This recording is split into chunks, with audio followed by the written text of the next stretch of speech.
ननद रूही की शादी तय होने की वजह से बहू सुमी के घर में खूब चहल पहल बढ़ गई थी। रोके और शादी में ज्यादा दिन नहीं बचे थे। इकलौती ननद रूही की शादी में भाभी सुमी की जिम्मेदारियां बढ़ चुकी थी। सुमी के बाबूजी को बिजनेस में भारी घाटा होने की वजह से उनकी शादी ढंग से न हो पाई और ये बात सुमी को उसकी सासू माँ ने एक दिन भी न भूलने दी।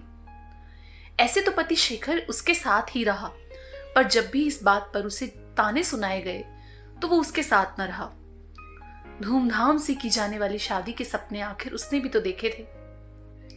शेखर की शादी को 2 साल हो गए, पर उसकी शादी के धूमधाम से ना होने की पीड़ा किसी के चेहरे से कम नहीं हुई। नतीजा ये हुआ कि घर के किसी भी निर्णय में उससे कोई मशवरा न लिया जाता। सारी बातें उसे बाद में ही पता लगती। रूही की शादी के वक्त भी उसकी बातों का या दी गई सलाहों का कोई वजन नहीं था। वो तो फिर भी खुश है। उसकी सहेली लता उसे बताती है कि समय बदलेगा, बात पुरानी हो जाएगी, धीरे धीरे लोग उसे भूल जाएंगे, परिवार में वो एक दिन अपनी जगह जरूर बना लेगी। वो भी बस मशीन की तरह सबकी सेवा में जुटी है। परिवार में उसका वजन बढ़े ना बढ़े, उसका अपना वजन जरूर कम हो चला था। ननद रूही की शादी के बस कुछ दिन बचे थे। मेहमान आने लगे थे।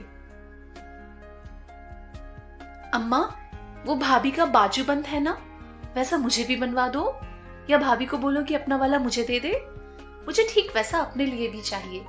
ननद रूही ने अपनी मां को लाड से कहा। शादी के खर्च में एक और खर्च जुड़ता देख सासू मां तिलमिलासी गई। ये क्या नया शगुफा है तेरा, ऐसे ही हाथ तंग हुए पड़े हैं।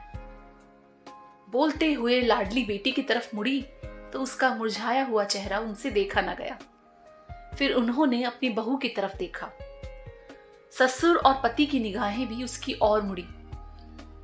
इस बार वो चाहती तो मना कर देती, आखिर उसकी दादी की निशानी थी वो बाजूबंद। पर मन कड़ा करके उसने अपने बक्से से बाजूबंद निकाला और सासू मां के हाथों में रख दिया। भाव विभोर होकर इतने सालों बाद सासू मां ने आखिर उसका माथा चूम लिया। ब्याह का दिन था। चारों तरफ सुमी सुमी की आवाजें आ रही थी और उसके अनअभ्यस्त हाथ किसी बाजीगर की तरह बड़ी चतुराई से सारा काम संभाले हुए थे। ब्याह की एक रस्म में जब सासू मां को सुमी नहीं दिखी तो सासू मां ने अपने बेटे शेखर को घुड़का। देख, बहू कहाँ है, बहू को बुलाकर ला, घर की बहू को तो सामने ही होना चाहिए। बोला था ना, तेरा त्याग कभी बेकार नहीं जाएगा, तेरी कदर होगी एक दिन। देख, पूरे परिवार के सामने तेरा वजन कैसे बढ़ गया है, किसी का किया खाली नहीं जाता। कहते हुए सखी लता ने सुमी को कोहनी मारी। अपने पहले से ही कम गहनों में से एक बहुत अजीज गहने के वजन घटाकर उसका वजन परिवार में जरूर बढ़ गया। लेकिन कब तक? मन में सोचती हुई वो अम्मा जी तक बढ़ी। मैं यही हूं मां। अरे सामने आ बहू, परिवार की एक अच्छी सी फोटो तो निकाल ले सबसे पहले। फोटोग्राफर को कहते हुए सासू मां ने सुमी को अपनी ओर खींचकर खड़ा कर दिया। दोस्तों, ये कहानी थी अमृता श्री की। तो दोस्तों, आपको कैसी लगी ये कहानी? अपने राय जरूर दें।